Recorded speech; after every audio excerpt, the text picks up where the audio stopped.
Hey everyone, and welcome back to another Legion video. So, Violet Hold.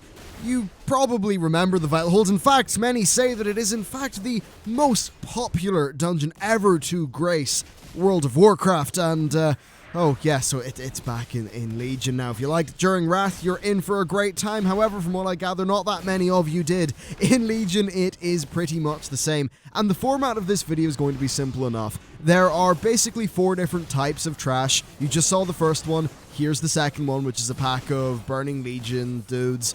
Yeah, so we'll move through that. And then I'll talk about the bosses. So the way this works is you have 4 waves of trash, then a boss, then 4 waves of trash, then a boss, then 4 waves of trash, and then a boss. All the trash is really quite simple, actually, and the bosses are randomized from a pool. Well, they're random selections from a pool of a total of 8 different bosses. Now, I actually did this twice. It actually bugged out during the first run, so overall I've got 4 different bosses to show you in this video. If you want to check out more bosses, then you can just take a look at the dungeon journal. I'll post like Wowhead links or something down in the description. Oh, you've also got this guy, Lord Margoth or something. I actually can't see him at a high enough resolution in my preview window to get the name of him. Basically, what happens is this dude floats around the dungeon and opens up portals, and then the very last kind of trash wave is you killing him, and then you move on to whatever the final boss is. Now, one of the things that a lot of people like the idea of is in Millhouse Manastorm's wife, I think her name is Maleficent or something, I don't know, she's not been a character in the game before, is a boss in this, but she's nothing special, she's just another one of the pool of different bosses. The only trash mob that actually was in any way an issue was this Portal Keeper. He, at one point in one of the runs, dropped down a weapon or something like that, which did an AoE, which got, like, people killed. But other than that, the trash is really quite simple, and I don't want to bog this video down by giving you 10 minutes of trash, because that wouldn't be very fun. So then, let's move on to the bosses, and we've got here Anubisat. Yes, so he is a big Nairobian dude. He's got a few different abilities. Mandible Strike, he deals 1.5 million damage, reduces healing received by 50%. So I think quite obviously this is something that the tanks will be having to deal with. For a normal player would essentially be squished by that. Not in one hit because, you know, you don't take the raw ability damage because you do have armor and things like that, but still, you know, tanks are rolling with about 1.5 million health in Legion. Regular players are in and around 1 million, so that's very damaging. We move on to Impale, so this is a barrage of spikes. You can just see it happen here. I wonder if I get hit. I do get hit, of course I do. Yeah, it just pops out of the ground, hits you in the air, does some damage. Not something that is very exciting, though. It's very much a regular ability, really. It's, you know, it's kind of like Blizzard have their box of tricks when it comes to things that they can make bosses do. They've got a big tank whack, and they've got a barrage of spikes. So, while this is you fighting a Nairobian guy, it doesn't really thematically matter that much. Now, this pool was actually a complete mess. We ended up killing the boss, though, very barely. He also spawns in these ads, Call of the Swarm, so ads enter the room, they spit acid. The acid does 80k damage and a 6-second long dot.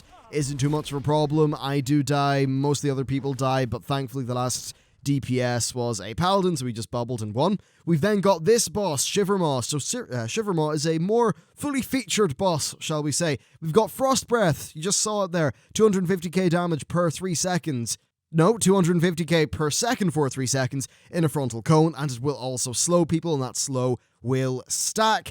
The tank is the only person who should be hit by that. Then there's Tail Buffet. Players behind the boss are knocked back and take 30k damage. It's a dragon boss, don't stand at its tail. Right as I say that, I'm standing near its tail, but that actually brings me on to, say, a Relentless Storm, which is what was causing those little things on the floor. So when the boss does this, the upper level of the prison is covered in ice. If you're standing on that ice, you'll take some damage, and that also causes those things to fly in from the roof and AoE people. Now, right now, she's doing Ice Bomb, so this Ice Bomb will appear after 5 seconds it lands on the ground.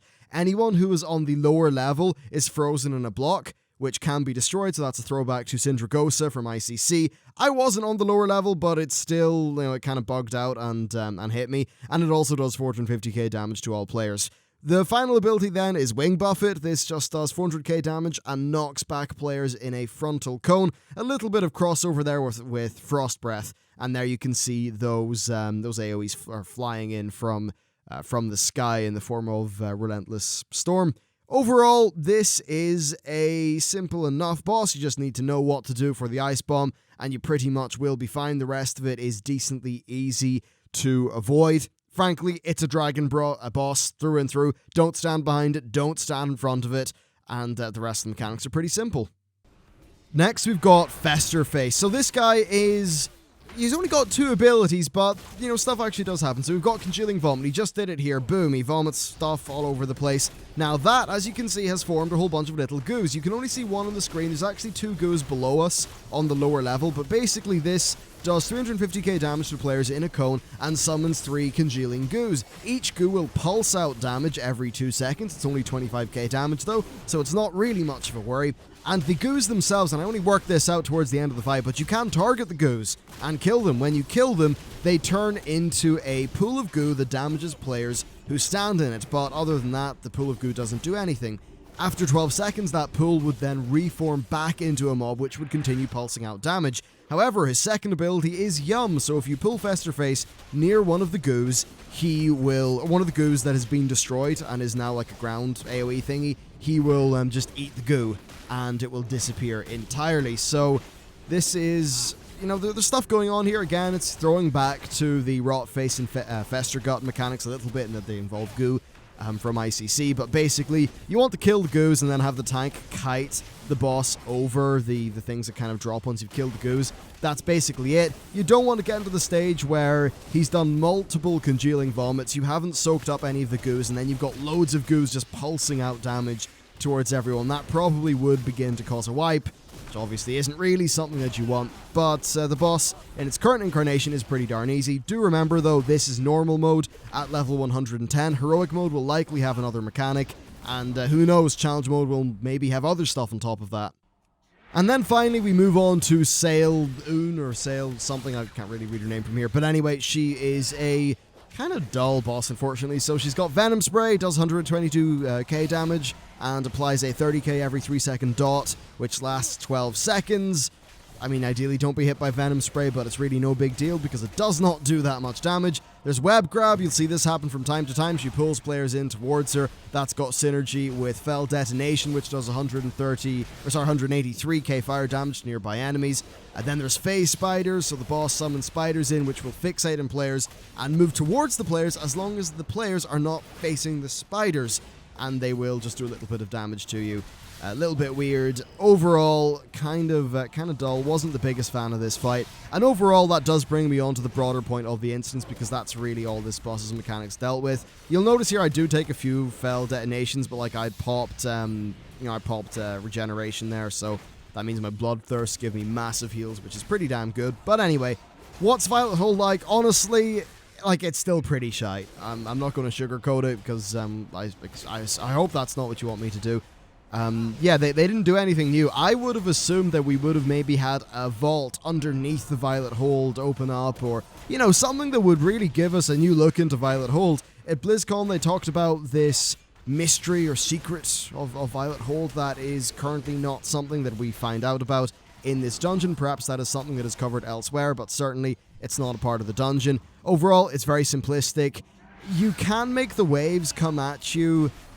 Like, the waves do come out at a decent enough pace, the trash waves. Frankly, I wish you could just, like, click on a gong or click on a something which would cause a pack of trash to spawn.